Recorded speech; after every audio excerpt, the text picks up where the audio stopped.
안녕하십니까. 만남의 정석의 이정석입니다. 자, 완연한 가을이 왔습니다. 자, 오늘 만남의 정석에서 만나볼 분은 바로 이 가을과 딱 어울릴만한 분이신데요. 바로 민주당 정책위 부의장이신 김기준 의원님이십니다. 자, 이분이 정치 초년생으로서 아주 바쁜 나날을 보내고 계신다고 하는데요. 자, 김기준 의원님이 가지고 있는 매력들, 과연 어떤 것들이 있을까요? 직접 만나서 하나하나씩 파헤쳐 보도록 하겠습니다. 자, 지금 시작합니다.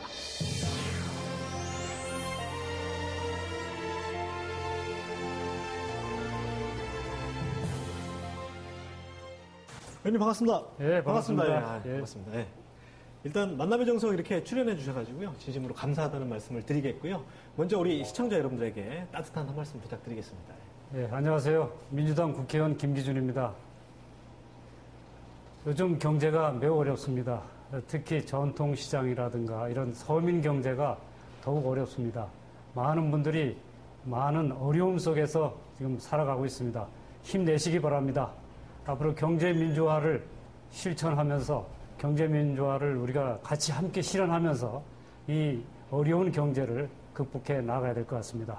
함께 하겠습니다. 반갑습니다. 네, 아무튼 우리 의원님께서 마냥 이렇게 말씀을 좀 해주셨는데 마치 우리 의원님께서 좀 잘못하신 것 같은 그런 느낌으로 첫인사를 좀 드렸는데 그만큼 이제 뭐 열심히 노력하고 있다는. 아직 정치인의 책임이 많이 크죠. 네, 아무래도 좀. 이 경제가 어렵고 특히 이런 것들은 정치 영향을 또 많이 받습니다. 그러니까요. 정치가 올바른 방향 속에서 경제 여건들을 조금씩 바꿔나간다면 훨씬 나아질 텐데 지금 그게 잘 안 되는 측면에서 항상 좀 죄송한 마음을 솔직히 갖고 있습니다. 네, 그래요. 아무튼 뭐 그래도 열심히 노력하고 계시니까 뭐 이런 것들이 이제 조금씩 차곡차곡 쌓인다면 괜찮은 미래가 좀 보이지 않을까 생각을 좀 해봅니다. 밝은 미래를 위해서 열심히 뛰려고 합니다.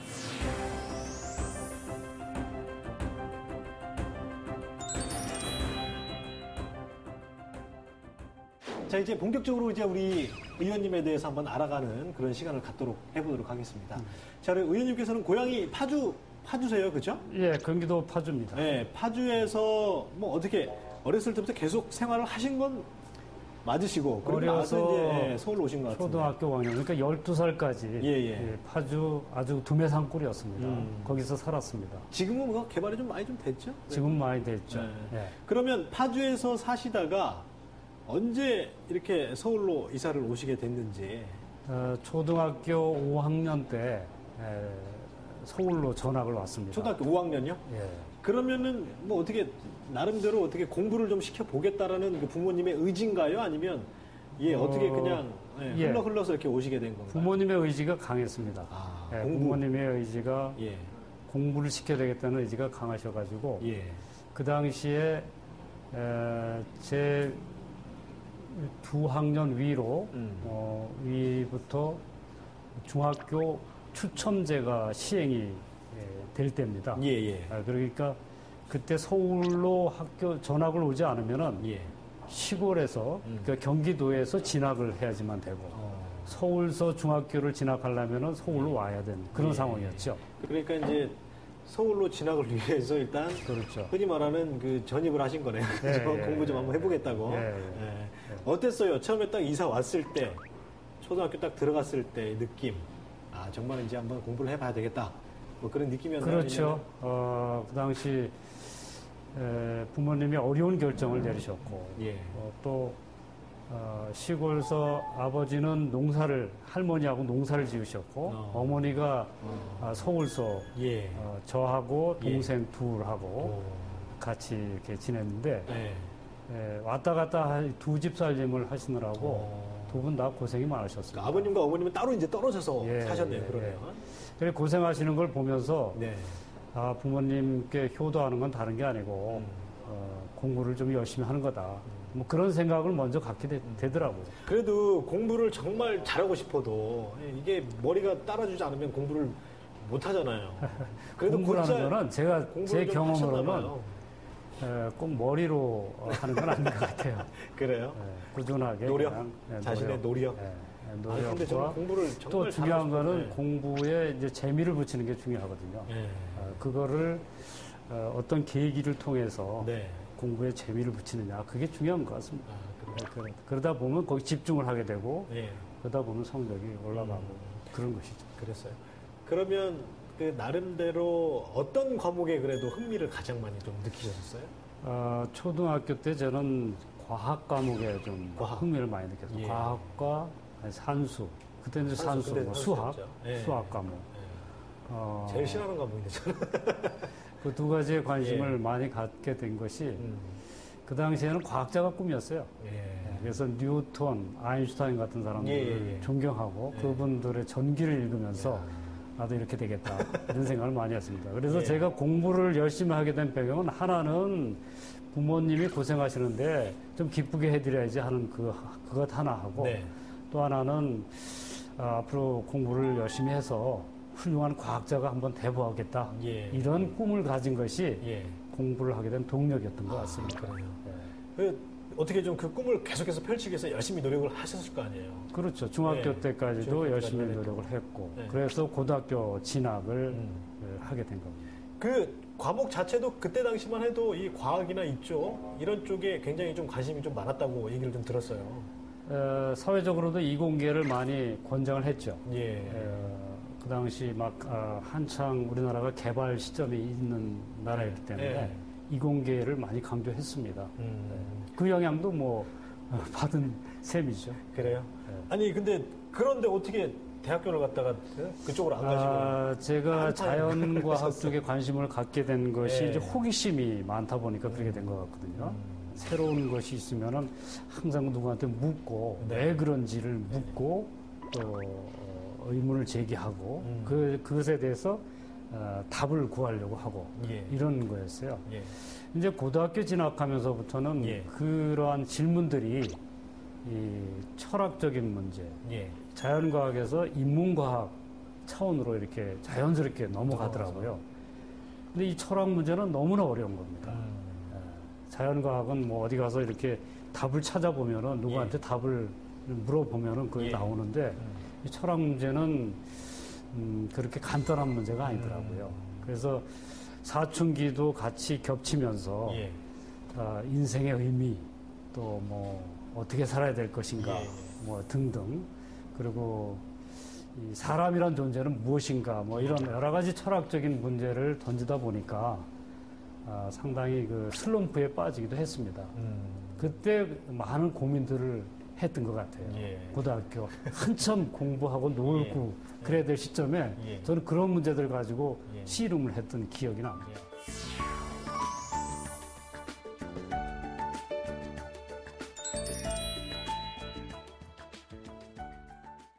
자, 이번에는요, 이 만남의 정석에 출연하시면 피할 수 없는 코너입니다.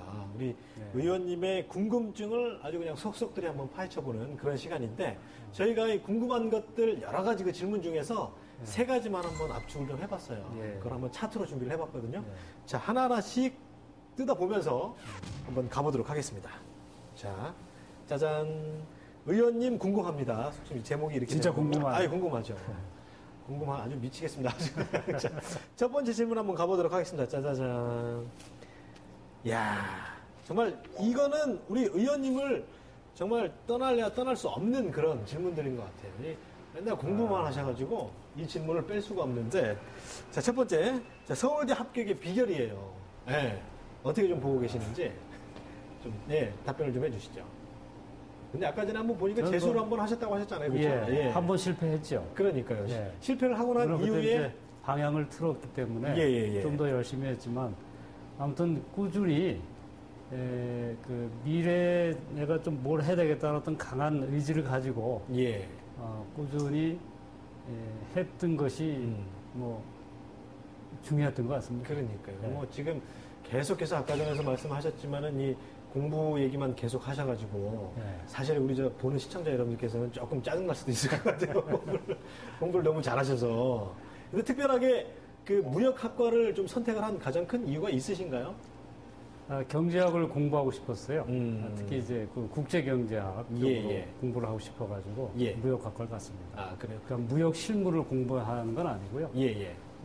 무역학과는 지금은 이제 거기 국제경제학과로 국제경제학과. 바뀌었거든요. 예. 그렇듯이 그 당시에도 커리큘럼이 네. 국제 경제학 위주로 그때 조성이 돼 있었습니다. 그래요. 나름대로 공부 좀 해보시니까 많은 좀 도움이 많이 되셨죠? 예, 많이 되었죠. 네. 그래요. 자, 두 번째 질문 한번 가보도록 하겠습니다. 자, 두 번째 질문은 짜자잔, 인생에서 잘 뜯어지지가 않아. 가장 실패한 경험. 실패의 경험. 우리 의원님도 나름대로 그래도 실패를 좀 하셨을 거 아니에요. 아까 전에 재수도 하셨다고 하시고. 그 재수도 실패였지만은 예. 제가 가장 진짜 쓰게 실패를 경험했다 그러면은 예. 제가 외환은 노조위원장 할 당시에 예. IMF를 겪었습니다. 그렇죠. 그때 이 정부에서 3분의 1의 예. 인원을 정리를 해라. 야, 이렇게 정말 어렵겠네요. 지침을 내렸단 예. 말이에요. 노조위원장으로서는 도저히 용납할 수가 없는 3분의 2요? 3분의 1. 3분의 1. 네, 33%. 33%. 네. 야, 어마어마한 그때 노조위원장으로서는 도저히 받아들일 수 없는 것이었고 예, 예. 인원 정리보다는 서로 일자리를 나눠서 함께 이 직장에서 이 고비를 넘기는 쪽으로 가자 예. 했는데 그게 잘 안 받아들여졌어요. 예. 그래서 노정 간의 싸움이 벌어졌죠. 예. 근데 우리 의원님을 딱 뵈면 일단 외모 자체에서 그 풍기는 이미지가 예. 굉장히 선한 그런 이미지가 좀 많이 풍기셔서 전혀 실제로 그냥, 착합니다. 예, 노조위원장을 실제로 하셨으니까 선하고. 실제로는 선하시겠죠, 그죠? 당연하시겠죠. 그런 그 이미지이고 또 실제로도 또 선하다고 하셨는데 어떻게 이렇게 노조 또 위원장을 또 하시게 됐는지 저는 참 그 계기도 굉장히 궁금해요. 그 선하다는 것이 결국 강한 자한테 강하고 네. 약한 자한테 약한 뭐 그런 측면이 있습니다. 예. 네. 그래서 저는 잘못된 것을 그대로 용납하지 않고 예. 어떻게든 그것을 개선해서 예, 예. 약자들이 그래도 좀 즐겁게 살 수 있는 또 약자를 배려하는 사회 예. 이런 사회를 만들고자 노력을 한 거죠.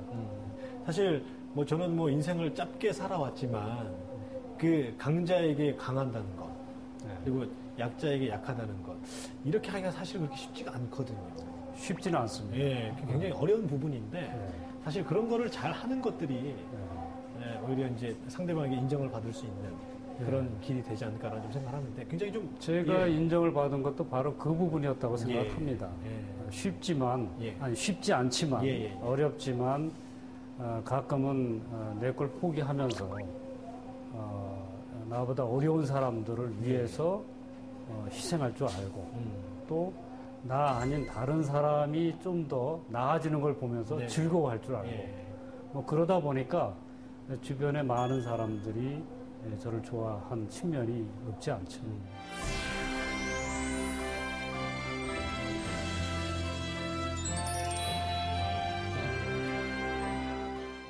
세 번째 질문 한번 가보도록 하겠습니다. 자, 세 번째 질문은 짜자잔. 야, 이거 질문 누가 뽑았나 이거 괜찮아요. 세 번째 질문은 엘리트 코스의 길을 버린 이유. 엘리트 코스를 버리셨나요 혹시? 글쎄요, 저는 예. 엘리트 코스로 가려고 생각한 적이 없었거든요. 예, 예. 단지 그냥 은행으로 들어와서 예. 평범하게 사는 그런 그 삶이 조금 문제가 있지 않나 이런 문제의식 가지고 이제 살아왔는데 예. 그런 문제의식은 대학교 때 민주화 운동에 같이 합류하면서 생겼던 겁니다. 특히 광주항쟁의 경험은 4학년 때 겪었던 경험인데 광주항쟁의 경험은 저한테는 굉장히 큰 충격이었습니다. 예. 그래서 대학을 졸업하고 나서 제가 사회생활을 하면서 그냥 내 가족이나 챙기는 그런 정도로는 안 되겠다. 예. 뭔가 이 사회를 민주화하는데 나도 기여를 해야 되겠다. 이런 결심을 한 기억이 납니다. 그런 것들이 직장에 들어와서도 예. 직장의 민주화, 그다음에 나보다 좀 어려운 사람을 대변하는 거, 뭐 이런 것으로 자연스럽게 연결이 된 거죠.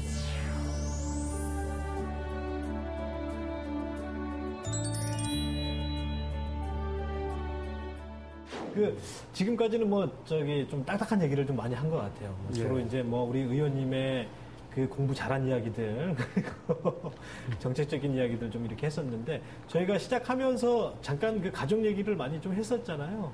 그리고 이제 뭐 살아온 그 인생 이야기도 좀 잠깐 좀 했었는데 같이 이제 연장선상에서 한번 이끌어 가보도록 하겠습니다.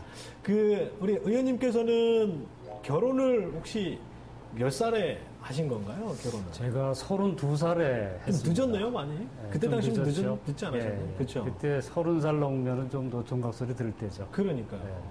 그 결정적으로 어떻게 좀 우리 사모님을 만나게 되셨는지.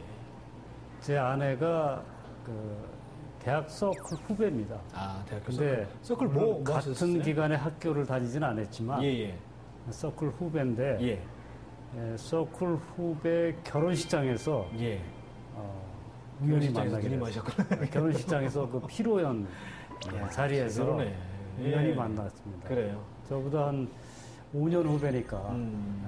학교 다닐 때는 몰랐죠. 결혼식은 뭐 누구 친구 결혼식이었나요? 아니면 후배 결혼식. 후배 결혼식에? 예. 아, 그러면은 우리 의원님께서는 어떻게 남자 후배였나요? 아니면 여자 남자 후배? 후배였습니다. 남자 후배였고 예. 우리 사모님께서는 역시 같은 아니 서클 후배죠. 서클 후배. 같은 다 서클 후배의 결혼식에서 만난 서클 후배였죠. 아, 그래요? 네. 그때 당시는 그러면 이미 알고 지낸 그런 사이 아니었나요, 그러면? 그 전에는 몰랐습니다. 서클이 거기서 우연히 만나서 그러셨구나.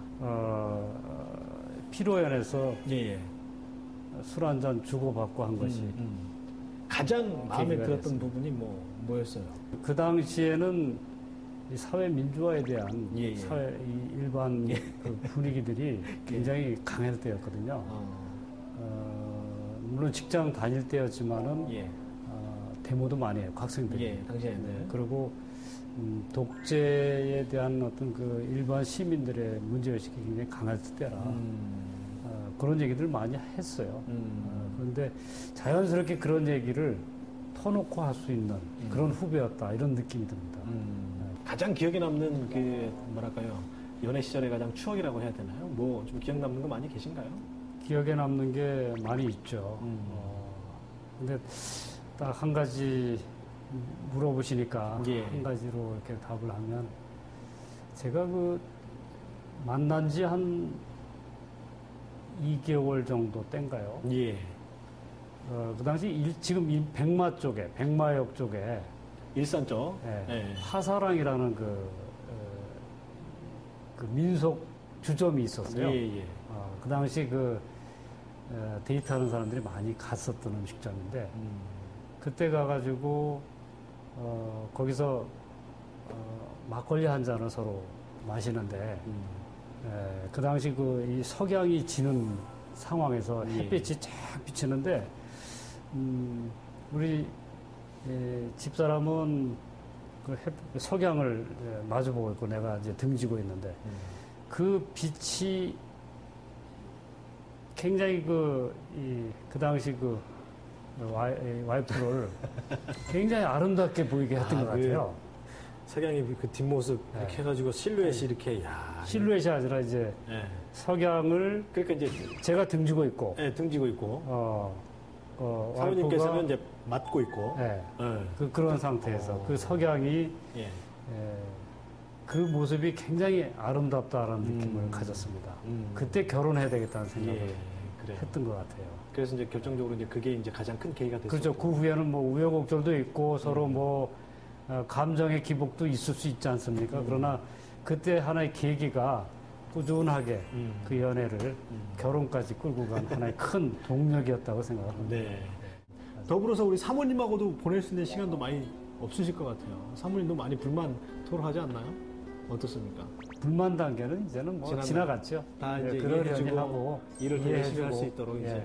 그래서 그런 부분에 대해서는 뭐 부담은 갖지 않는데, 근데 확실히 정치권에 있다 보니까 가정일, 또 가족에 대한 일, 이런 것들을 후순위로 밀어놓게 되더라고요.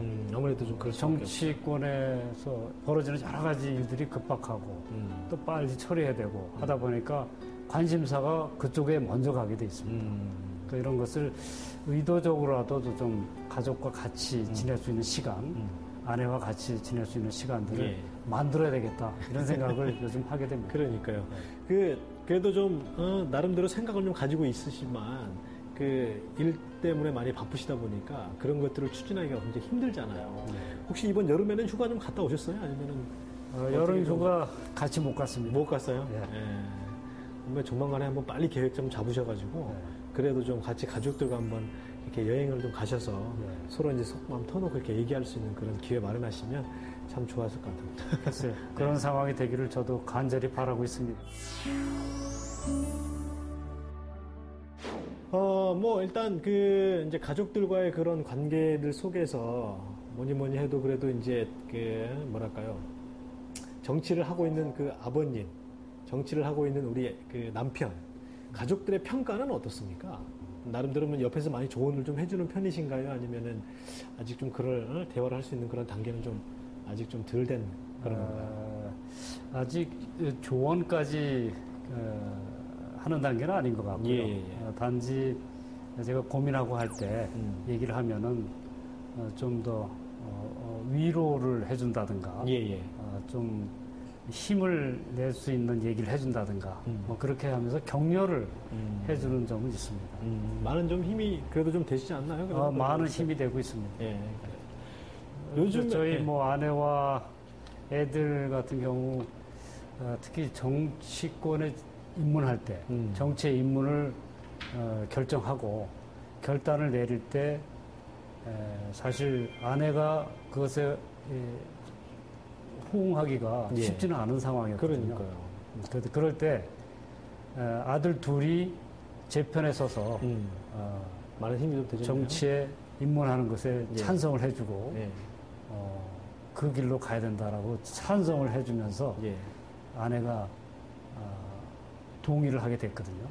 그 정치에 입문하는 과정에서 아내의 동의를 끌어내는 것이 가장 큰 벽이었던 것 같습니다. 그러니까요. 그것을 넘고 나니까 그 다음부터는 뭐 내가 열심히 하고 또 주변에 많은 사람들과 같이 뭐 대화하고 이런 것을 열심히 하면 되는 거거든요. 지금도 그런 아이들과 아내가 고맙게 생각이 됩니다. 그래요. 자, 마지막으로 우리 그 오늘 이렇게 만남의 정석 출연하셨는데 마지막으로 우리 시청자 여러분들에게 따뜻한 말씀 좀 해주시면서 마무리하시는 걸로 하도록 하겠습니다. 예. 아무리 어려워도 우리가 희망을 갖고 서로 협력한다 그러면은 밝은 미래는 반드시 올 것입니다. 우리가 행복한 사회라고 하는 것은 이 돈이 중심에 있기보다는 사람 중심의 생각을 하고 사람들이 서로 정을 나누는 그런 사회가 아닌가 싶습니다.